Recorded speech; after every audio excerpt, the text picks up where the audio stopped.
নমস্কাৰ study and learners YouTube চেনেলত সকলোকে স্বাগতম জনাইছোঁ। তোমালোকৰ হয়তো থাম্বনেইল দেখি সকলোৱে গম পাইছা, যিটো দিনৰ বাবে তোমালোক অধীৰ আগ্ৰহে বাট চাই আছিলা সেই দিনলৈ মাত্ৰ দুদিন বাকী, অৰ্থাৎ শুকুৰবাৰে 5 ডিচেম্বৰ তাৰিখে প্ৰকাশ কৰা হ'ব অসম আৰক্ষীত প্ৰায় 5,000 চাকৰি বিজ্ঞাপন। আজি যিহেতু আছাম পুলিচৰ এপইণ্টমেণ্ট লেটাৰ ডিষ্ট্ৰিবিউশ্যন চেৰিমনি আছিল, তোমালোকে হয়তো সকলোৱে গম পোৱা। সেই এপইণ্টমেণ্ট লেটাৰ ডিষ্ট্ৰিবিউশ্যন চেৰিমনিত অসমৰ মুখ্যমন্ত্ৰী ডক্টৰ হিমন্ত বিশ্ব শৰ্মাদেৱে খুব স্পষ্টভাৱে উল্লেখ কৰিছে যে আজিৰ পৰা দুদিনৰ পিছৰ অৰ্থাৎ শুকুৰবাৰে 5,000 চাকৰি বিজ্ঞাপন প্ৰকাশ কৰা হ'ব অসম পুলিচত।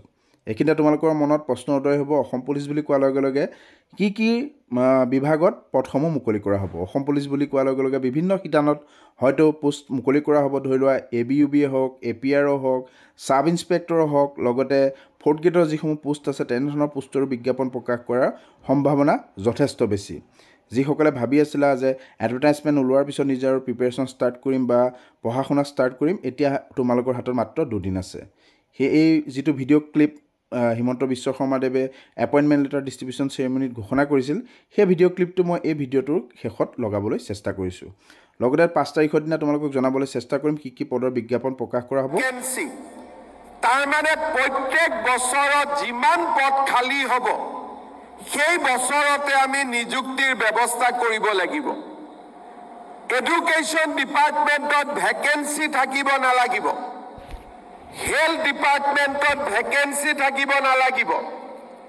আৰু মই পুলিচক কৈছিলোঁ যে নতুনকৈ 4টা কামাণ্ডো বেটেলিয়ন কৰক, এটা ফৰেষ্ট বেটেলিয়ন কৰক, কাৰণ অসমত আৰক্ষীৰ প্ৰয়োজন আছে। CRP BSF আনি আমি অসমত আইন শৃংখলা ৰক্ষা কৰাতকৈ মই মনতে ভাবিছিলোঁ যে 2021 চনত 22 চনত মোক আপোনালোকে উপলুঙা কৰিব, কিন্তু 2025 চন 26 চন পাওঁতে পাওঁতে আপোনালোকে এই কথাবোৰ পাহৰি যাব। আজি মই গৌৰৱেৰে সৈতে ক'ব খোজোঁ যে আমি সফল হৈছোঁ, নহ'লে এই 1,35,000 দুখীয়া ঘৰৰ ল'ৰা ছোৱালীয়ে কেতিয়াও চাকৰি নাপালেহেঁতেন। আজি আমাৰ কাৰণে এটা আনন্দৰ দিন, স্মৰণীয় দিন।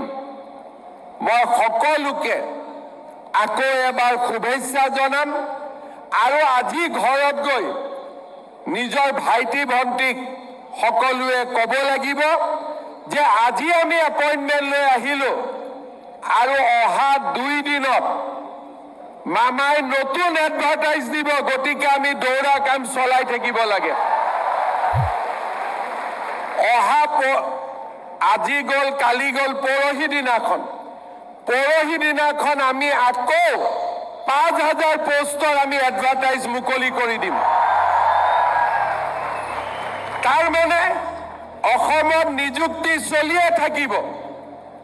আজি আমি পালোঁ, ঘৰত গৈয়ে ভাইটিক ক'ম যে আজিৰ পৰা তই দৌৰিব আৰম্ভ কৰ, কাৰণ এডভাৰটাইজ আৰম্ভ হৈ গ'লেই। আমাৰ বন্ধুসকলক ক'ম, যিসকলে নোপোৱা বুলি দুখ কৰি আছে, যে তহঁতি চিন্তা কৰিব নালাগে, আকৌ পোষ্ট ওলালে আকৌ চেষ্টা কৰিব লাগে।